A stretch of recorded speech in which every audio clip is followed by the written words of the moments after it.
Hi friends, இன்றைக்கி வந்து தட்டைப்பயிறு பொரியல் எப்படி செய்கிறதுன்னு பார்க்கலாம் வாங்க. இது வந்து 1/4 கிலோ இருக்கும் தட்டைப்பயிறு. இது கட் பண்ணிக்கலாம் சின்ன சின்னதாக. நான் வந்து இந்த சைஸில் கட் பண்ணிக்கிறேன். நீங்கள் இன்னும் சின்னதாக கூட கட் பண்ணிக்கலாம். இப்போ இதை எடுத்து நல்லா கழுவி எடுத்து வச்சுக்கலாம். இப்போ ஒரு கடாயை வச்சுக்கின்னு எண்ணெய் ஊற்றிக்கோங்க.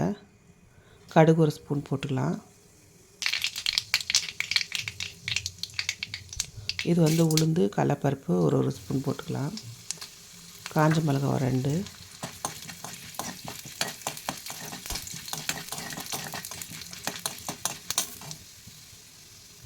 கருவேப்பிலை போட்டுக்கலாம். ஒரு வெங்காயம் கட் பண்ணி வச்சுக்கிறேன், அதையும் போட்டுக்கலாம். எல்லாம் சேர்த்து நல்லா வதக்கலாம்.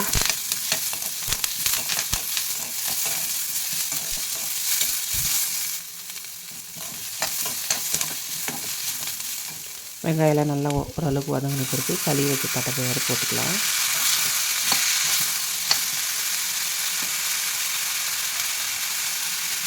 உப்பு தேவையான அளவுக்கு போட்டுக்கலாம்.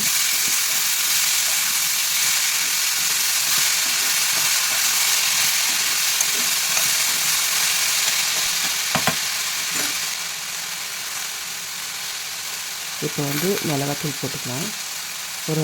ஒரு ஸ்பூன் போட்டுக்கலாம், சின்ன ஸ்பூனில். மஞ்சத்தூள் கொஞ்சமாக, வீட்டு மிளகாத்தூள் ஒரு ஸ்பூன் போட்டிருக்கேன். எல்லாம் சேர்த்து நல்லா வதக்கலாம்.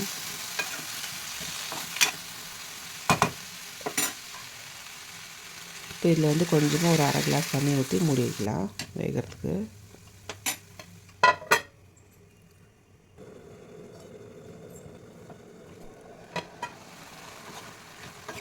கிளறி விடலாம், இல்லைனா அடி பிடிச்சிரும். ஒரு 5 நிமிஷத்துக்கு மூடி வைக்கலாம் வேகிறதுக்கு.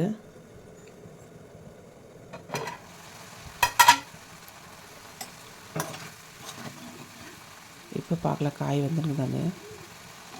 காயெல்லாம் நல்லா வெந்துடுச்சு. இப்போ வந்து நான் ஒரு 1/4 மூடி தேங்காய் நல்லா மிக்சியில் போட்டு குறை நரைச்சிருக்கிறேன். இதை போட்டுக்கலாம்.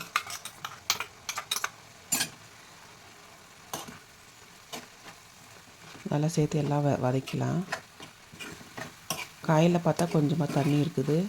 ஒரு ஹை ஃப்ளேமில் வச்சு நல்லா ஒரு 2-3 நிமிஷத்துக்கு நல்லா வதக்கிங்க. இப்போ ஸ்டவ் ஆஃப் பண்ணிடலாம்.